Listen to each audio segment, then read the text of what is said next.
The golden age of human space exploration came to an abrupt end when the Star Empire arrived. Their massive ships darkened Earth's skies on a peaceful Tuesday morning, casting shadows over every major city across the globe. Commander Reed of the United Earth Defense Force stood at the command center's main window, watching as the alien vessels positioned themselves in perfect formation. His weathered face reflected in the reinforced glass, showing the strain of sleepless nights spent preparing for this moment. They all knew first contact would happen eventually, they just hadn't expected it to come with such overwhelming force. "Sir, they're broadcasting on all frequencies," reported Officer Barnes, her fingers dancing across the holographic display. The message that followed was crystal clear, transmitted in perfect English: "Surrender your world or face extinction." The United Earth Council took less than an hour to respond. With only a handful of orbital defense platforms and a small fleet of space-capable fighters, Earth stood no chance against the technological might of the Star Empire. The decision to surrender was unanimous. What followed was humiliation. The Star Empire stripped Earth of its resources, established orbital control stations, and relegated humanity to the status of a servant race. They were deemed too primitive to join the galactic community as equals. But the Star Empire had made a crucial mistake. They assumed that because humans were terrible at space warfare, they would remain terrible forever. They didn't understand a fundamental truth about human nature: humans learn. They adapt. They study their defeats with an intensity that borders on obsession. In secret bunkers deep beneath the Earth's surface, military leaders and scientists began their work. They analyzed every piece of Star Empire technology they could get their hands on. They studied the aliens' battle tactics, their ship designs, their weaknesses. Most importantly, they studied their own failures. Reed, now working underground with a team of brilliant minds, discovered something interesting about the Star Empire's advanced shields. They operated on a frequency that could be disrupted by a specific combination of electromagnetic pulses, something the aliens had never needed to defend against because no other species had thought to try it. "They think we're beaten," Reed told his team, examining a salvaged piece of alien technology. "They think we'll accept our place at the bottom. But they don't know what happens when humans have nothing left to lose." The first year of occupation passed slowly. The Star Empire grew comfortable in their dominance, never noticing the small changes happening beneath their feet. They didn't see the new factories being built in abandoned mines, the weapons being tested in remote deserts, or the fighters being trained in underground facilities. They didn't realize that every human worker in their orbital stations was memorizing their protocols, learning their systems, and passing that information back to Earth. Every defeat, every humiliation, every casual dismissal of human potential was being turned into knowledge, and that knowledge was becoming power. Reed stood in the same command center 1 year later, but this time he wasn't watching the sky in despair. He was watching the final preparations for humanity's first strike. The plan wasn't to win, not yet. The first strike would be a test, a probe to confirm their theories about the Empire's shield frequencies. "All teams in position," Barnes reported, her voice steady despite the tension. Reed nodded, his expression grim but determined. "Send the signal. It's time to show them what terrible really means." The first shot in humanity's war for freedom was about to be fired, and the Star Empire was about to learn a vital lesson: never underestimate a species that treats defeat as a teacher rather than a master. The attack began at dawn. 3 small human ships, cobbled together from salvaged technology and Earth's remaining resources, emerged from their hidden lunar base. They looked primitive compared to the Star Empire's gleaming vessels, ugly, angular things that the alien observers initially dismissed as some desperate, final act of resistance. That was exactly what Reed had counted on. "Status report," he commanded from the underground command center, his voice steady despite knowing everything hinged on the next few minutes. "All 3 ships maintaining course," Barnes replied, her eyes fixed on the tactical display. Empire vessels are responding exactly as predicted. They're not even raising their shields. The alien ships moved lazily to intercept, probably expecting to end this rebellion in seconds. Their complacency was a weapon more powerful than any technology humanity had developed. The first Empire ship fired a warning shot, standard protocol for dealing with primitive races. That's when Reed gave the signal. Execute Pattern Alpha. All three human ships suddenly released what appeared to be debris, chunks of metal and crystalline structures that the Empire sensors registered as space junk. The aliens, in their arrogance, didn't even bother to analyze it. Why would they? Humans were terrible at war, after all. Then Officer Miller, operating from the lunar base, pressed a single button. The debris field erupted with precisely calibrated electromagnetic pulses, creating a web of energy that resonated with the exact frequency Reed's team had discovered in their year of secret research. The Empire ship's shields never activated. They couldn't. Their systems were being scrambled by a type of attack they had never encountered in thousands of years of galactic warfare. Direct hit confirmed. Barnes announced, unable to keep the excitement from her voice. Their primary shield generators are offline. The human ships, now revealed to be more than mere junk, opened fire with conventional weapons. While primitive by Empire standards, these weapons were still deadly against an unshielded vessel. The first Empire ship, a patrol cruiser twice the size of Earth's largest pre-invasion vessel, erupted in a series of explosions. The other Empire ships in orbit finally realized the threat, but their response was confused, uncoordinated. They had no protocols for this situation. Their training had never covered the possibility of a primitive race developing a countermeasure to their supposedly impenetrable defenses. Second wave, launch now, Reed ordered. More ships emerged from the lunar base, each carrying the same deadly cargo of EMP devices. In the chaos that followed, humanity destroyed 3 more Empire vessels before the aliens finally retreated to a safe distance. The entire battle lasted less than 30 minutes. As the adrenaline of victory faded, Reed knew this was only the beginning. The Empire would adapt, develop countermeasures. But that was exactly what he wanted. Because every time they adapted, humanity would learn something new. Send the message, he commanded. Barnes nodded and transmitted the carefully prepared broadcast to every Empire ship in the solar system. This is Commander Reed of the Human Liberation Force. Today's demonstration was just the beginning. You thought we were terrible at war because we lost our first battle. Now you'll learn why humans never lose the same way twice. In the following hours, as reports of the battle spread through the Empire's communication channels, their leaders made a critical error in judgment. They assumed this was humanity's best shot, their one clever trick. They didn't understand that humans had spent a year learning not just their shield frequencies, but everything about them. The shield weakness was just the first lesson humanity had learned. Reed looked at the tactical display showing the Empire fleet regrouping at the edge of the solar system.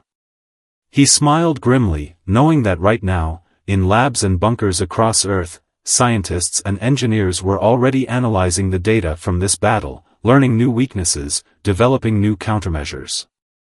They still think we're terrible at war, he told his staff.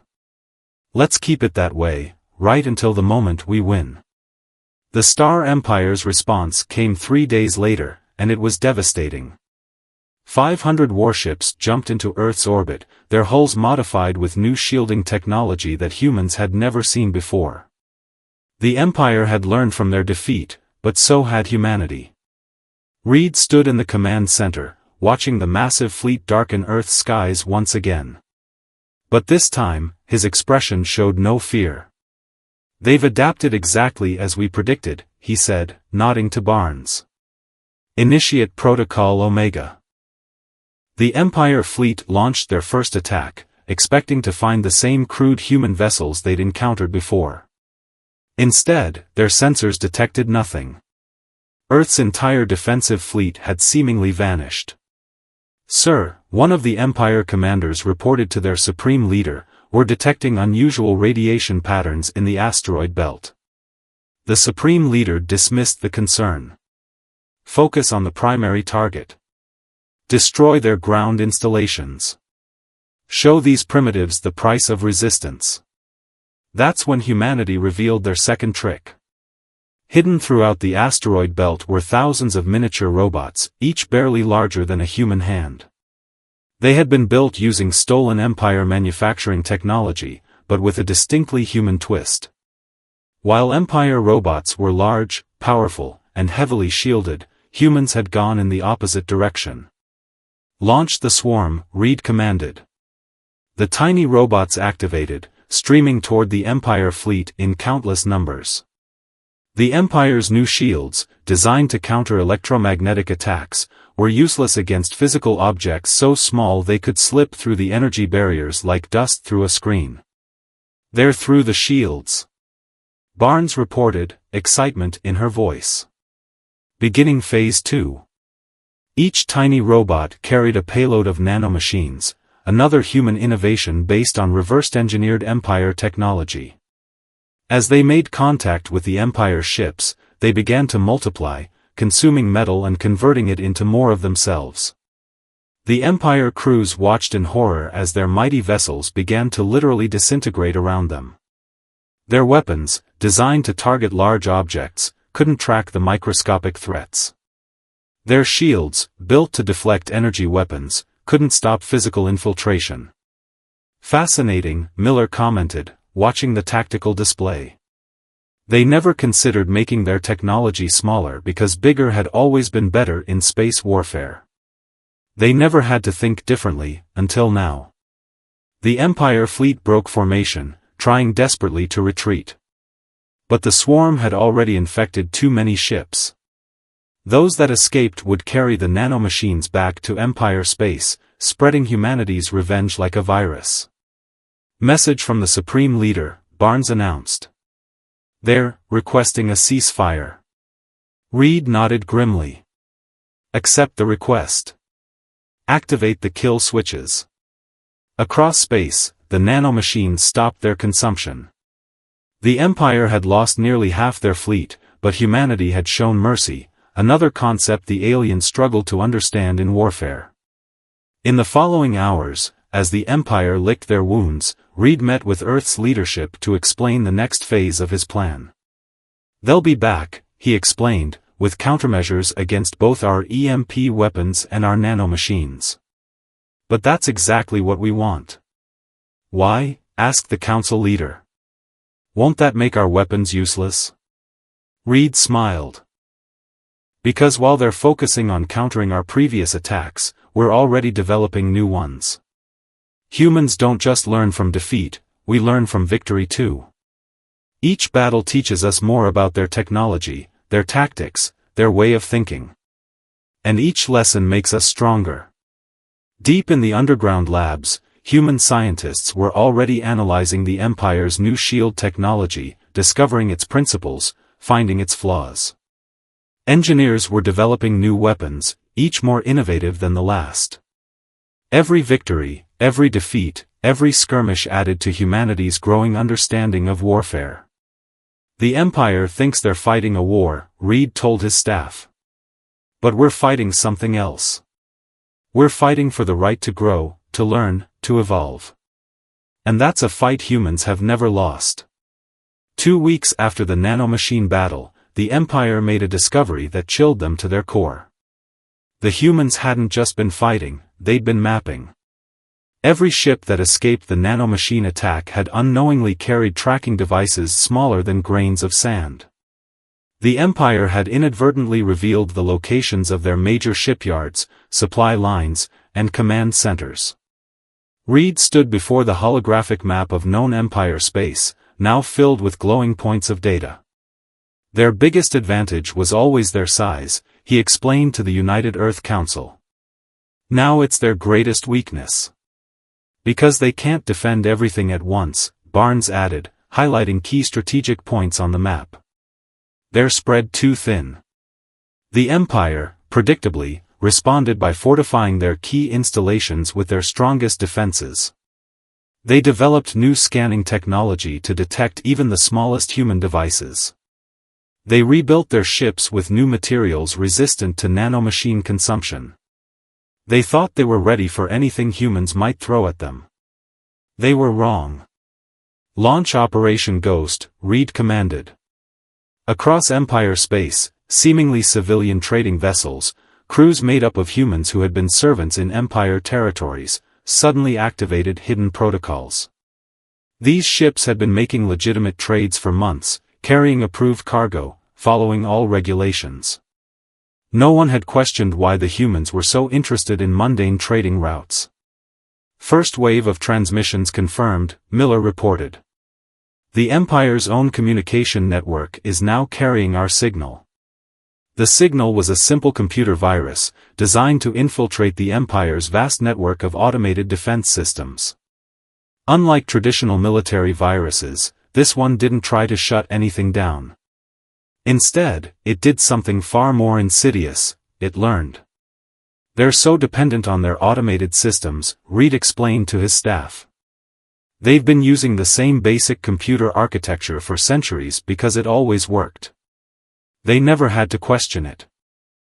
The virus spread silently through the Empire's networks, gathering data, analyzing patterns, and sending it all back to Earth through the very communication channels the Empire used to coordinate their defenses. "Sir," Barnes called out suddenly.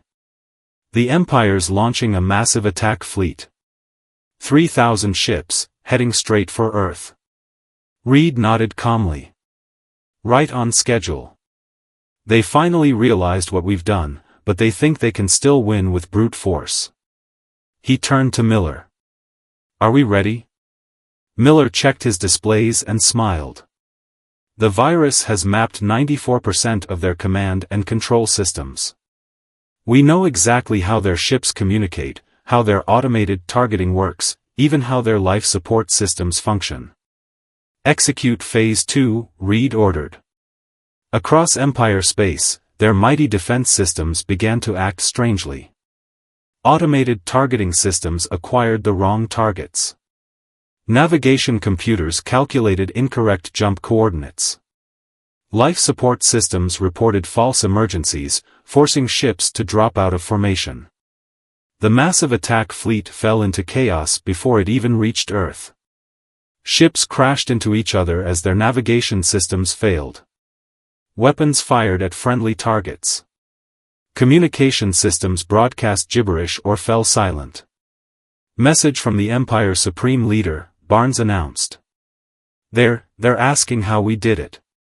Reed picked up a small tablet and began composing humanity's response. "Tell them this: you thought war was about having the biggest ships, the strongest weapons, the most advanced technology. But humans learned long ago that war is really about understanding your enemy. While you were watching our weapons, we were studying you." In the Empire's capital, their leaders finally began to understand the true nature of their opponent. Humans weren't just learning to fight, they were learning everything. Every defeat taught them about Empire technology. Every victory revealed Empire tactics. Every battle showed them more about how the Empire thought and made decisions. "They've turned our entire civilization into a training ground," one Empire commander realized in horror. "Every time we resist, every time we adapt, every time we change our tactics, we're teaching them more about how to defeat us." Back on Earth, Reed watched as the Empire fleet retreated in disarray. "Send the next message," he ordered. "Tell them we're ready to negotiate, but this time, as equals." The Empire was about to learn the hardest lesson of all: humans weren't just terrible at war until they started winning, they were terrible at being conquered until they decided not to be conquered anymore. The peace negotiations lasted exactly 3 hours before the Empire revealed their true intentions. While their leaders spoke of ceasefires and treaties, their secret weapon was already in motion, a massive planet-killer weapon, hidden behind Jupiter's bulk, preparing to end the human threat once and for all. "They're still underestimating us," Reed said, watching the weapon's energy signature grow on his monitors. They still think we only see what they want us to see. Barnes nodded, her fingers moving across her console. The virus in their systems confirms it. They really believe we don't know about the planet killer. The massive weapon was the Empire's pride, their ultimate solution to rebellious species. It could crack a planet's crust like an egg, rendering an entire world uninhabitable in minutes. They had used it 3 times in their history, each time against species that had dared to challenge their dominance. All teams in position? Reed asked, his voice steadied despite the stakes. Ready and waiting, Miller confirmed. Operation Mirror is ready to launch. The Empire weapon began its final approach, moving out from behind Jupiter. Its energy readings were off the charts, enough power to destroy Earth 10 times over. The Empire leaders ended the peace talks with smug satisfaction, expecting to see humanity's homeworld crack apart at any moment. That's when Reed revealed humanity's final lesson.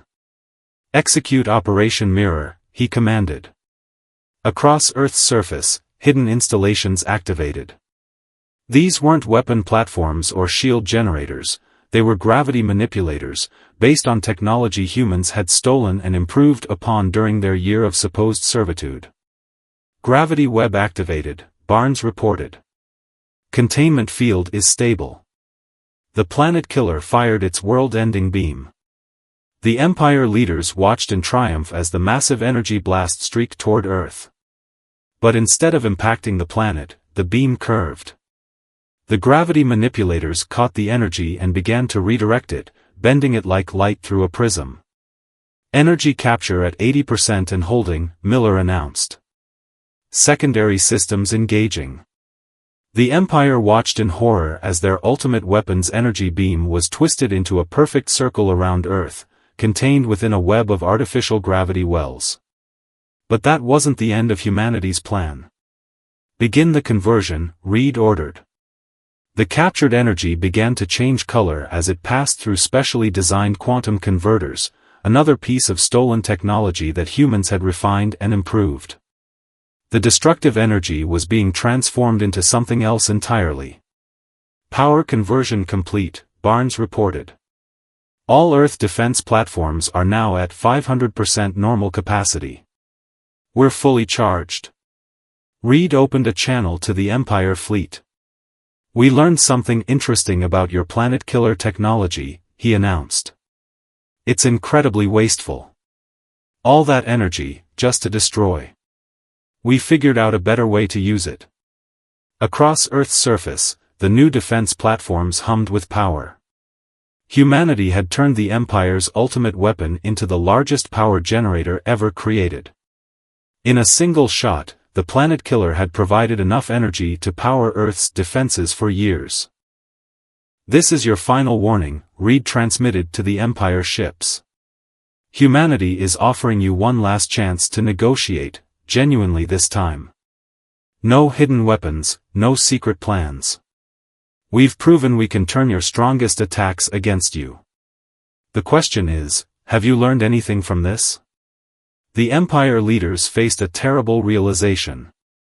Every weapon they had developed, every tactic they had tried, every secret technology they had deployed, humans had studied them all, understood them, and found ways to improve upon them. The species they had dismissed as primitive had surpassed them in ways they hadn't thought possible. They don't just learn from their defeats, the Supreme Leader muttered, watching Earth glow with converted energy. They learn from our victories too. Every time we tried to destroy them, we only made them stronger. Reed watched the Empire fleet's formations, waiting for their response. That's the thing about humans, he said to his staff. We're terrible at accepting defeat. So we just keep learning, keep adapting, keep improving, until defeat isn't an option anymore. The Empire's response to humanity's ultimatum came in an unexpected form. Instead of another attack or a surrender, they requested something unprecedented, a meeting, not with Earth's military leaders, but with its teachers and historians. Reed stood in the observation room of the neutral space station where the meeting would take place, watching as the Empire's delegation arrived. For the first time, they came in a civilian vessel, without weapons or shields. "They're actually scared," Barnes observed, monitoring the Empire representatives through the station's sensors. "Not of our weapons, but of something else." The Empire's chief scholar, an ancient being who had documented thousands of years of galactic history, led their delegation. When the doors opened, the scholar did something no Empire representative had ever done before: they bowed to the humans. "We have been studying your history," the chief scholar announced, their translator conveying a tone of deep respect. "Not just your military history, but your entire civilization's journey. We found something that terrifies us more than your weapons." Reed raised an eyebrow. "And what would that be?" The scholar activated a holographic display, showing scenes from human history. "You have failed more times than any species we have ever encountered. Your civilizations have collapsed, your empires have fallen, your greatest achievements have crumbled to dust. But each time, you rebuilt. Each time, you came back stronger."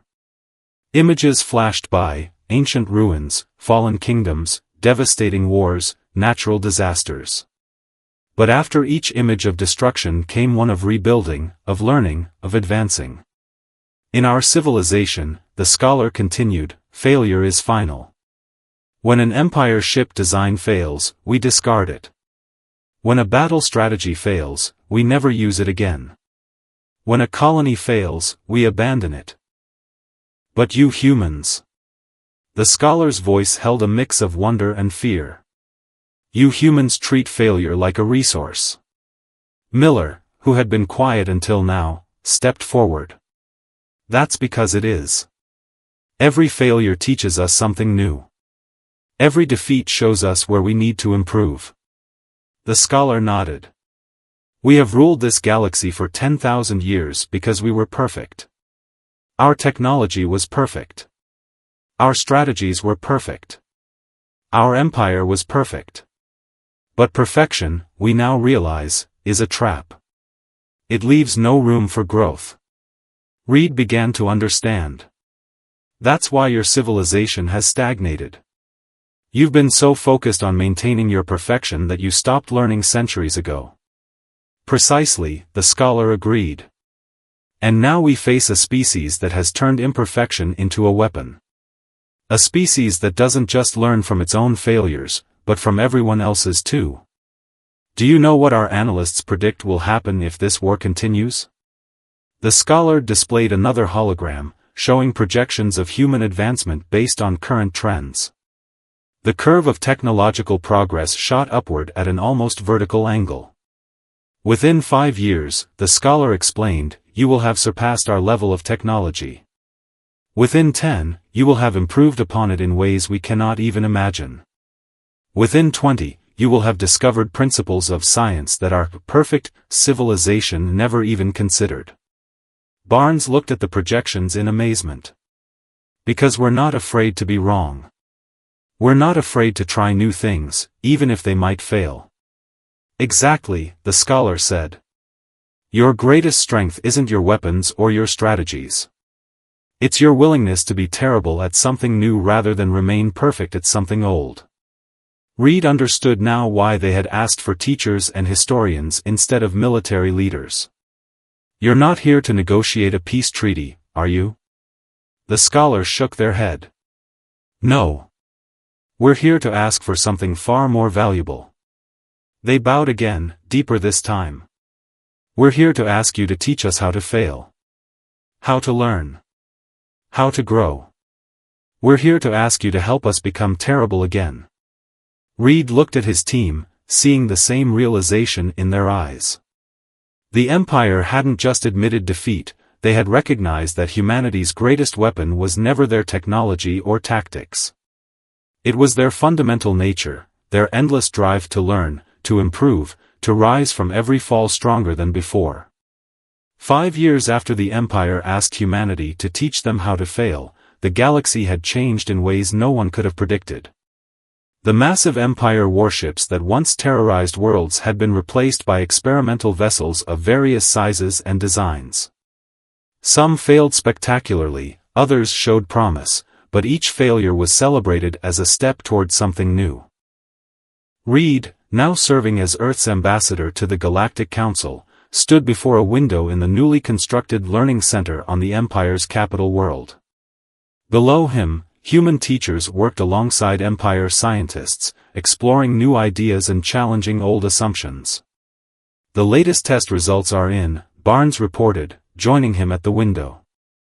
She'd taken on the role of coordinating joint human-Empire research projects. The Empire's first independently developed gravity manipulation system failed completely. Reed smiled. "And how did they take it?" "They're excited," Barnes replied, still sounding somewhat amazed. "They've already identified 3 new approaches to try. They're actually enjoying being terrible at something." The Empire's transformation hadn't been easy. Centuries of believing in their own perfection had left deep scars. But humans proved to be excellent teachers in the art of embracing imperfection. They taught the Empire how to brainstorm wild ideas, how to learn from mistakes, and most importantly, how to get back up after falling. Miller appeared with a data tablet. "You'll want to see this, sir. The Empire's teaching academies have just graduated their first class of what they're calling innovation officers."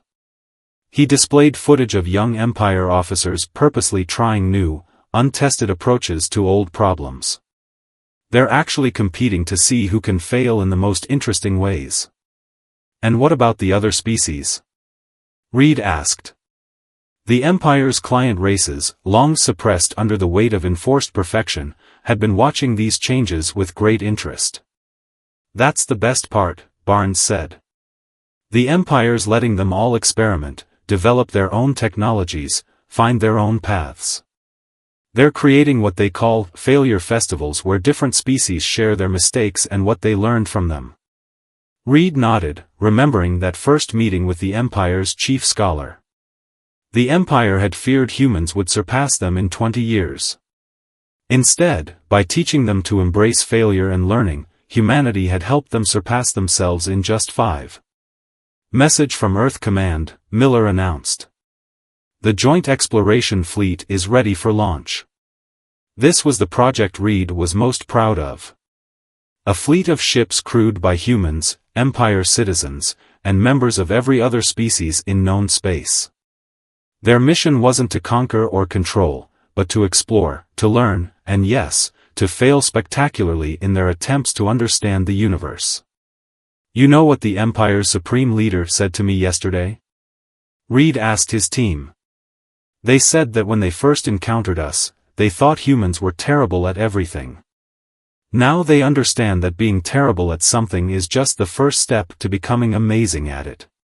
Barnes looked out at the bustling learning center. "We never did win that war, did we? Not in the traditional sense." "No," Reed agreed. "We did something better. We taught an entire civilization how to lose perfectly and win terribly. And in doing so, we all moved forward together." The Joint Exploration Fleet began its launch sequence, its ships representing the combined knowledge, and combined failures, of a dozen different species. Each ship carried the new motto of the Reformed Empire, written in every known language. "Perfect is the enemy of better." As Reed watched the fleet depart, he reflected on humanity's journey. They had started as a species labeled terrible at war, terrible at space travel, terrible at everything. But they had proven that being terrible was just another word for being willing to learn. The stars beckoned, filled with new things to be terrible at, new failures to learn from, and new heights to reach. Humanity had taught the galaxy its greatest lesson: the only true failure is the failure to learn from failure itself. "Where to next?" Miller asked, watching the fleet disappear into the darkness of space. Reed smiled. "Somewhere we've never been. Somewhere we can be terrible at something new." He turned to his team. "After all, that's what humans do best."